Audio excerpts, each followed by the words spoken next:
வணக்கம்.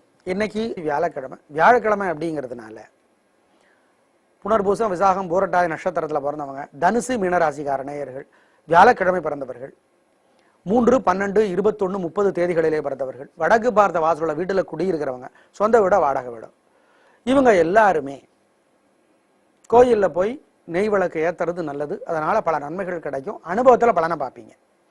இன்னைக்கு நல்ல நேரம் உண்டு. காலை 7:30 to 9. எப்படி இருக்க போகிறது வியாழக்கிழமை இப்போ பார்க்க போகிறோம். நேற்றைக்கும் இன்னைக்கும் பல ராசிகளுக்கு பலன்கள் ஒரே மாதிரி தான் இருக்கும். ஒரு தப்பும் கிடையாது. ஞாபகம் வச்சுக்கோ. மேஷ ராசிக்கார நேயர்களே, பிரமாதமான நாள். 3 நட்சத்திரக்காரர்களுக்கும் எல்லா வயதுக்காரர்களுக்கும் எந்த தொழில் செய்கிறவராக இருந்தாலும் பிரமாதமான நாள். பெண்களுக்கு இன்னும் நல்லா இருக்கு. அனுகூலமான எண் 1, 6. அனுகூலமான திசை கிழக்கு, தெற்கு. அனுகூலமான நிறம் வெள்ளை, சிவப்பு. ரிஷபராசிக்கார நேயர்களே, உடல்நலத்தில் பாதிப்பு ஏற்பட வாய்ப்பு இருக்கு. அசைவ உணவை தவிர்த்துருங்க. கோயில்ல வீட்டுல நெய் விளக்கை ஏத்துங்க, அல்லது எரிஞ்சிட்டு இருக்கிற விளக்குல நெய் சேர்த்துங்க. ஒரு மந்திரம் 108 தடவை எழுதுங்க, அல்ல சொல்லிக்கிட்டே இருங்க. அப்ப சிவபெருமான நினைச்சுக்கோங்க. ஓம் பிரம்மதேவரே போற்றி, ஓம் வைத்தீஸ்வரனே போற்றி. இந்த மந்திரம் காப்பாற்றும். அளவா சாப்பிடுங்க. உடல்நலத்தில் அக்கறை காட்டுங்க. நெய் விளக்கு ஏத்துறது முக்கியம். அனுகூலமான எண் உங்களுக்கு 9. அனுகூலமான திசை தெற்கு. அனுகூலமான நிறம் வெள்ளை. மிதுன ராசிக்கார நேயர்களே, தேவையற்ற அலைச்சல், தேவையற்ற உழைப்பு எல்லாம் இருக்கு. எதிர்பார்த்த முன்னேற்றம் கிடைக்காது. கோயில்ல வீட்டுல நெய் விளக்கு ஏத்துனா, அல்லது எரிஞ்சிட்டு இருக்கிற விளக்குல நெய் சேர்த்துனா, ஒரு மந்திரம் 108 தடவை சொன்னா அல்லது எழுதிக்கிட்டே இருந்தா தப்பிச்சுக்கலாம். என்ன பண்றது? ஓம் ஓம் திருநள்ளாரே போற்றி. இந்த மந்திரம் காப்பாற்றும். அப்ப சனி பகவானையோ அல்லது சிவபெருமானையோ நினைச்சுக்கோங்க. அனுகூலமான எண் உங்களுக்கு 3, 9. அனுகூலமான திசை வடக்கு, கிழக்கு. அனுகூலமான நிறம் வெள்ளை, சிவப்பு. கடகராசிக்கார நேயர்களே, நேரமும் பணமும் வீணா செலவாகும். செலவு பண்றதுக்கு முன்னாடி தெரியாது. இறக்கமுள்ள மனசுக்காரர் வேற நீங்க. அதனால கோயில்ல வீட்டுல நெய் விளக்கை ஏத்துங்க, அல்லது எரிஞ்சிட்டு இருக்கிற விளக்குல நெய் சேர்த்துங்க. ஒரு மந்திரம் 108 தடவை சொல்லுங்க, அல்லது எழுதுங்க. அப்ப சிவபெருமான நினைச்சுக்கோங்க. என்ன சொல்றது? ஓம் ஓம் ரோஹிணி தேவியே போற்றி. இந்த மந்திரம் சொன்னா தப்பிச்சுக்கலாம்.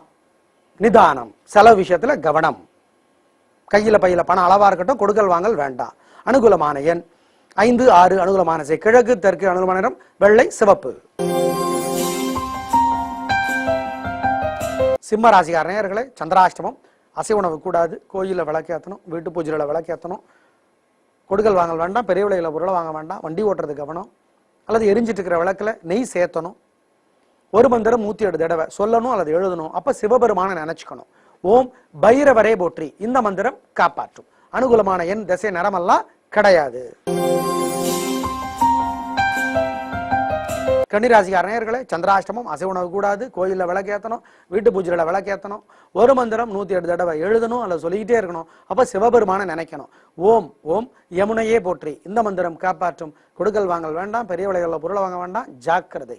அனுகூலமான எண் திசை நிறமெல்லாம் கிடையாது. துலா ராசிக்கார நேயர்களே, ரொம்ப நல்ல நாள். பணவரவு நல்லா இருக்கு. காரியம் சிறப்பாக நடக்கும். ஜெயிப்பீங்க. 3 நட்சத்திரக்காரர்களுக்கும் எல்லா விதக்காரர்களுக்கும் என்ன தொழில் பண்ணிட்டு இருந்தாலும் நல்ல நாள். பிரமாதமான சந்தோஷம். அனுகூலமான எண் உங்களுக்கு 3, 4. அனுகூலமானதை தெற்கு, கிழக்கு. அனுகூலமான நிறம் வெள்ளை, சிவப்பு. விருச்சிக ராசிக்கார நேயர்களே, பிரமாதமான நாள். நல்ல முன்னேற்றம். பெண்களுக்கு இன்னும் நல்லா இருக்கு. 3 நட்சத்திரக்காரர்களுக்கும் எல்லா விதக்காரர்களுக்கும் என்ன தொழில் பண்ணிட்டு இருந்தாலும் சிறப்பான நாள். உங்கள் சுறுசுறுப்பும் தைரியமும் ஜெயிக்கும். அனுகூலமான எண் 2, 4. அனுகூலமான திசை தெற்கு, கிழக்கு. அனுகூலமான நிறம் வெள்ளை, சிவப்பு. தனுசு ராசிக்கார நேயர்களே, நிதானம். தேவையற்ற வம்பு வரும். கோபம், பிரச்சனை, முன்கோபம் எல்லாம் வர வாய்ப்பு இருக்கு. கோயில்ல வீட்டுல நெய் விளக்கு ஏத்தணும், அல்லது எரிஞ்சிட்டு இருக்கிற விளக்குல நெய் சேர்த்தணும். ஒரு மந்திரம் 108 தடவை எழுதணும், அல்லது சொல்லிக்கிட்டே இருக்கணும். அப்போ சிவபெருமான நினைக்கணும். ஓம் பைரவரே போற்றி. இந்த மந்திரம் காப்பாற்றும். அனுகூலமான எண் 1, 4. அனுகூலமான திசை வடக்கு, தெற்கு. அனுகூலமான நிறம் வெள்ளை, சிவப்பு. மகர ராசிக்கார நேயர்களே, பிரமாதமான நாள். நல்ல முன்னேற்றம். காரியம் சிறப்பாகும். ஜெயிப்பீர்கள். 3 நட்சத்திரக்காரர்களுக்கும் எல்லா வயதுக்காரர்களுக்கும் எந்த தொழில் பண்ணிட்டு இருந்தாலும் இன்னைக்கு நல்ல நாள். பெண்களுக்கு இன்னும் நல்லா இருக்கு. சந்தோஷம். அனுகூலமான எண் 3, 9. அனுகூலமான திசை தெற்கு, கிழக்கு. அனுகூலமான நிறம் வெள்ளை, சிவப்பு. கும்பராசிக்கார நேயர்களை நிதானம், தேவையற்ற வம்பு வரும். கோயில்ல வீட்டுல நெய் விளக்கை ஏத்தணும் அல்லது எரிஞ்சிட்டு இருக்கிற விளக்குல நெய் சேர்த்தணும். ஒரு மந்திரம் 108 தடவை எழுதணும் அல்லது சொல்லிக்கிட்டே இருக்கணும். அப்போ சிவபெருமான நினைக்கணும். ஓம் வருணனே போற்றி. இந்த மந்திரம் காப்பாற்றும். அனுகூலமான எண் 4, அனுகூலமான திசை கிழக்கு, அனுகூலமான நிறம் வெள்ளை. மீனராசிக்கார நேயர்களை நிதானமா இருங்க. தேவையற்ற வம்பு வரும், வீணா செலவாகும், உடல்நலம் பாதிக்கப்பட வாய்ப்பு இருக்கு. அசைவ உணவு வேண்டாம், கொடுக்கல் வாங்கல் வேண்டாம். வீட்டுல கோயில்ல நெய் தீபம் ஏத்துங்க அல்லது எரிஞ்சிட்டு இருக்கிற விளக்குல நெய் சேர்த்துங்க. ஒரு மந்திரம் 108 தடவை சொல்லுங்க அல்லது எழுதுங்க. அப்ப சிவபெருமான நினைச்சுக்கோங்க. ஓம் வைத்தீஸ்வரனை போற்றி. இந்த மந்திரம் காப்பாற்றும். அனுகூலமான எண் 2, அனுகூலமான திசை தெற்கு, அனுகூலமான நிறம் வெள்ளை. நேயர்களே, இன்று நல்ல நேரம் உண்டு. காலை 7:30 to 9. தனுசு மீனராசிக்கார நேயர்கள் வாழ்நாள் முழுக்க வெள்ளியிலே புஷ்பராக மோதிரம் போடணும். போட்டா என்ன விதிமுறை? ஜோசியரை கேட்டுக்கிட்டு போடுங்க. கல்யாணமான தனுசு ராசிக்கார நேயர்களே, கணவன் மனைவி இருவரோட ராசியுமே தனுசா இருந்தாலோ அல்லது தனுசு மிதுனமா இருந்தாலோ அல்லது தனுசு ரிஷபமா இருந்தாலோ அல்லது கணவன் மனைவி இருவரோட ராசியுமே மீனமா இருந்தாலோ அல்லது மீனம் துலாமா இருந்தாலோ ஜோசியரோட ஜாதகத்தை காட்டி பரிகாரம் பண்ணிக்கோங்க. வடக்கு பார்த்த வாசல் உள்ள வீடு தான் எல்லாத்துக்கும் ராசியெல்லாம் சொல்ல முடியாது. சில பேருக்கு ராசியா இருக்காது. ஞாபகம் வச்சுக்கோங்க. நாளை பார்க்கலாம். நன்றி, வணக்கம்.